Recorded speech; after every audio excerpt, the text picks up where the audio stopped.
ya Kongo. Tumekuahidi ya kwamba tutakuwa nawe katika habari zetu za asubuhi, mchana na jioni ili upate kufaidi na kufahamu yote yanayoendelea kujiri huko kwenye uwanja wa vita.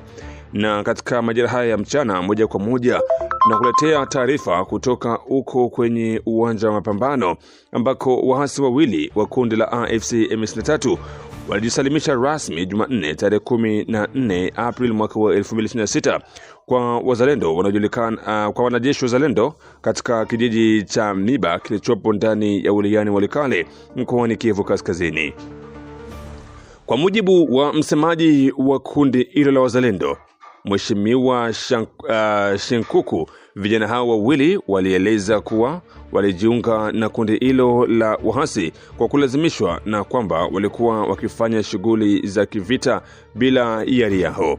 Wamesema waliamua kuweka chini silaha zao baada ya kushuhudia operesheni kali za kijeshi zinazoendelea katika eneo hilo, hali iliyowasukuma kuchagua njia ya amani. Chanzo hicho kinaeleza kuwa baada ya kujisalimisha, waasi hao wa zamani wako chini ya ulinzi na wanatarajiwa kukabidhiwa rasmi kwa jeshi la Jamhuri ya Demokrasia ya Kongo FARDC kwa ajili ya hatua zaidi za kisheria na usalama.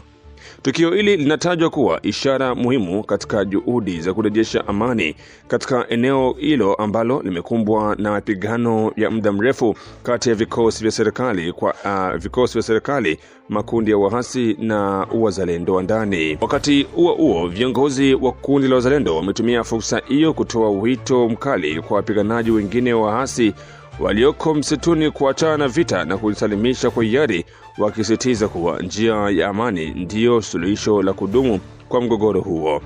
Wananchi wa eneo hilo waendelea kuathiriwa na hali ya ukosefu wa usalama, huku juhudi za kurejesha utulivu zikiendelea kushika kasi kupitia operesheni za pamoja na za kijeshi na ushirikiano wa makundi ya kujilinda. Masisi.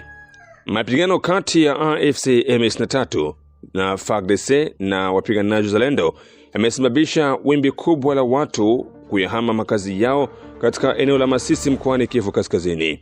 Kwa mujibu wa mwanaharakati wa kiraia, vijiji 7 vimeachwa kabisa na wakazi wake tangu tarehe 27 Machi mwaka wa 2026, hasa katika maeneo ya Ufamandu na Nyamaboko. Kwa mujibu wa ripoti iliyotazamwa Jumanne tarehe 14 Aprili, angalau vijiji 7 sasa havina wakahazi kabisa.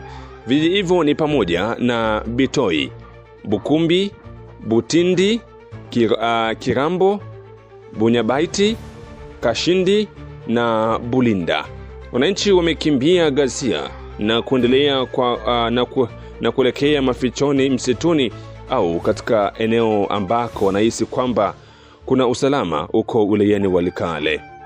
Katika eneo la Walikale, wakimbizi wanahifadhiwa katika vituo vya muda vinavyoandaliwa katika shule na makanisa. Hata hivyo, hali ya maisha ni ngumu sana. Asasi za kiraia zinaonya kuhusu mahitaji ya haraka ya kibinadamu, ikiwemo uhaba wa chakula, upatikanaji mdogo wa huduma za afya na ukosefu wa makazi ya kutosha. Hali ni mbaya zaidi kwa familia zilizo hatarini.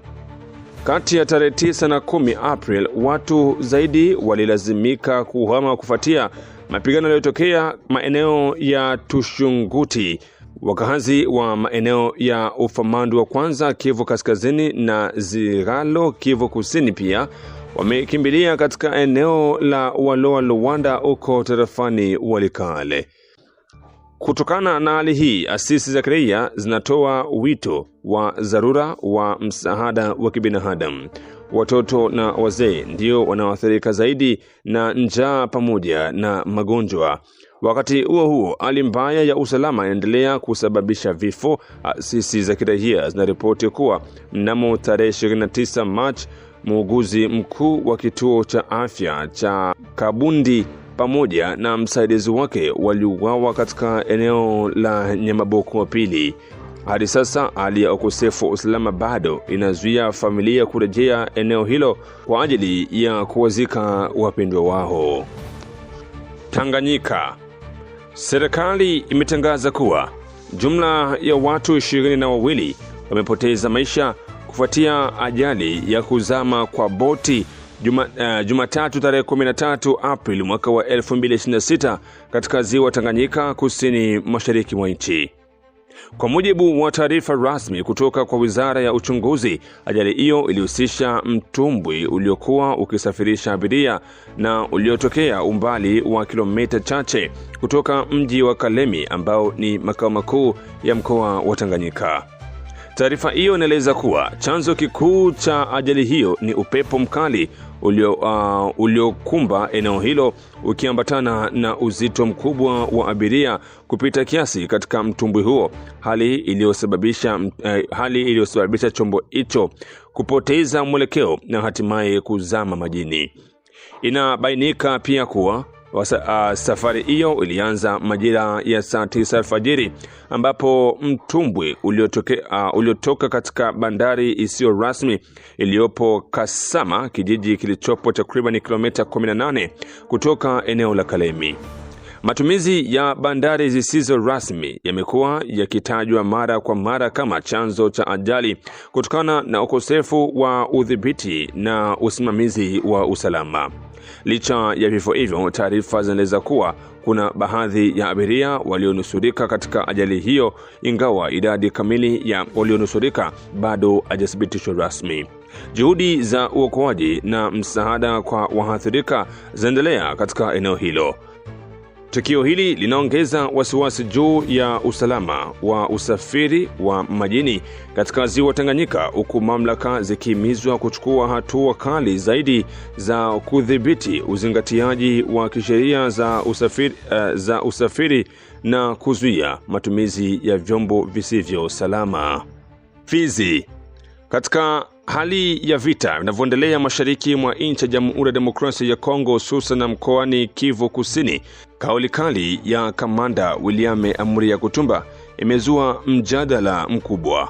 Akizungumza kuhusu hali ya kisiasa nchini humo, Yakutumba amesema kuwa aliyefichua wazi msimamo wa rais wa zamani Joseph Kabila ni Felix Tshisekedi mwenyewe. Ameongeza kuwa baada ya Tshisekedi kuamua kuvunja muungano wa FCC, alijikuta amegeuka kuwa adui wa baadhi ya makundi, hali iliyosababisha kuwepo kwa njama ya kutaka kumuondoa. Yakutumba amesisitiza kuwa kwa mtazamo wake Rais Tshisekedi ndiye aliyeokoa nchi kama kiongozi mkuu na mlinzi wa taifa. Ameeleza kuwa hakuna mwingine aliyefanya hivyo zaidi yake.